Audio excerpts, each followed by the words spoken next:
is a drama that's unfolding in the food delivery business. We're not talking about who's become a unicorn today, but in fact, the problems it might face in the judiciary and in the legal world. Small restaurants have filed a petition against online food delivery apps, the likes of Zomato, Swiggy, Uber Eats, Food Panda, at the Competition Commission of India. The small restaurants have accused these food tech companies of misusing their dominant position in the market and accused all of these online companies of giving deep discounts, in-house kitchens and internal sourcing. So I'm going to take this conversation forward with Rahul Singh, the president of the National Restaurant Association of India. Hi Rahul, good evening. Thanks for joining us here on Startup Central. This is NRAI. I'm going to be very candid. I use Zomato, I use Food Panda, I use Uber Eats, I use Swiggy, I use all of that. I don't get any discounts from what is being referred to over here. What I might get is a maximum 100 rupee off. Is that really so bad? And isn't there a case for maybe the small restaurants coming onto these platforms and improving their own bottom line and top line? Hi. So it's not about what the value of the discount is. It's about how do you portray and attract customers. If you're going to say, I'm going to do a loot for biryani, I'll do a biryani for 69 rupees with delivery being free. Have you ever heard of a 69 rupees biryani being delivered free? That's not possible mathematically. So there is a deep discount which is being offered to attract customers. What they're trying to say is these are customers they're attracting, they're creating a new ecosystem, which is all fine. That is what a disruptive or an aggregator should do.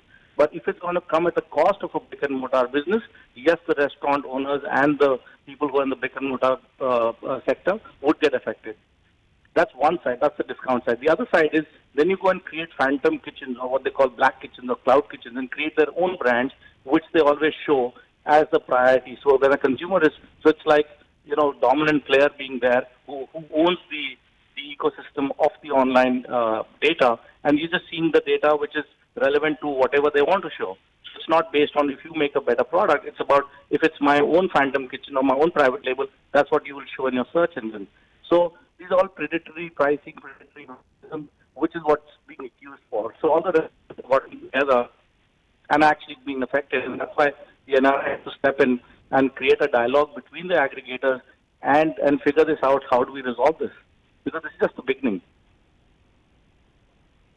But Rahul, a lot of the arguments that you're making is what we saw maybe being made by the brick and mortar retailers, by also the trade associations when Flipkart was in its earlier years, or Amazon had come to India as well. It's very similar, but in those cases, you were also seeing brands, for example, paying a premium for good display on the shelves. We haven't seen the kind of intervention that you would want at the CCI. Why do you think your case is any different?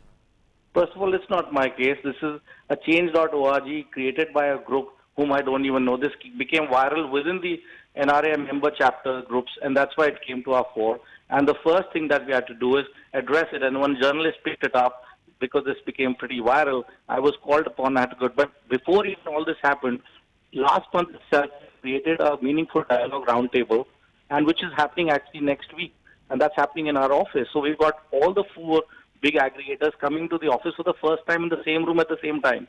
And the whole idea here is to figure this out. We are here not to accuse. We have to put together all the issues which the restaurant companies face.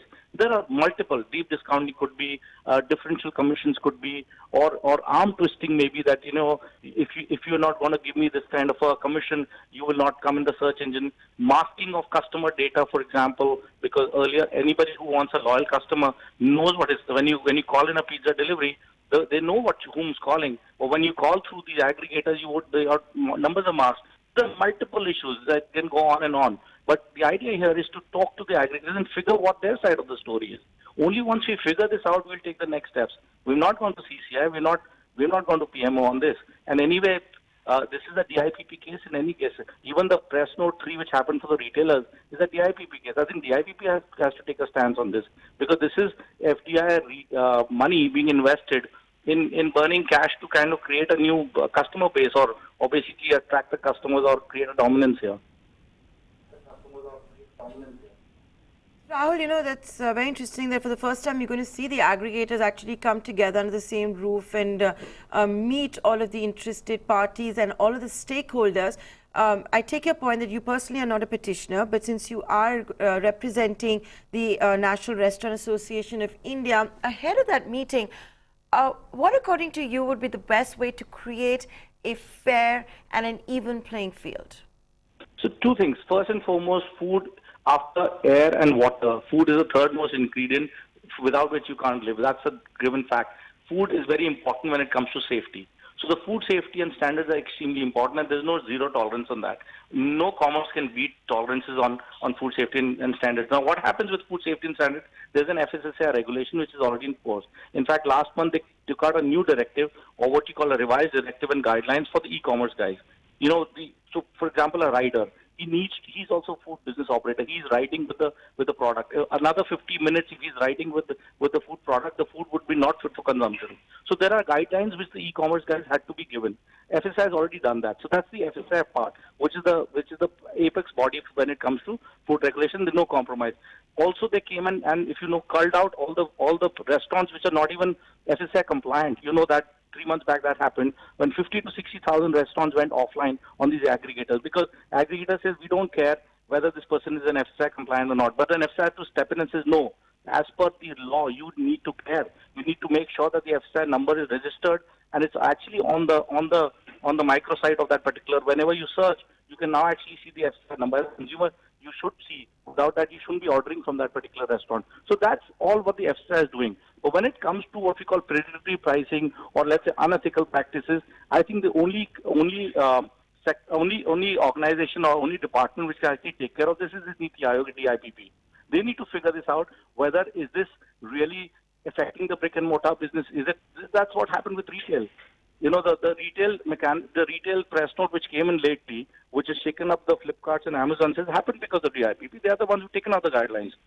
And that is what we're doing. So if you have to reach the DIPP for that level, we first need to sit with them, figure what their side of the view is, tell us, we will tell them what our restaurant members have their house on, and then we'll figure it out and create something. Maybe there is something we can create it together. Like I said, without a meaningful dialogue, there's no use trying to say you or me here.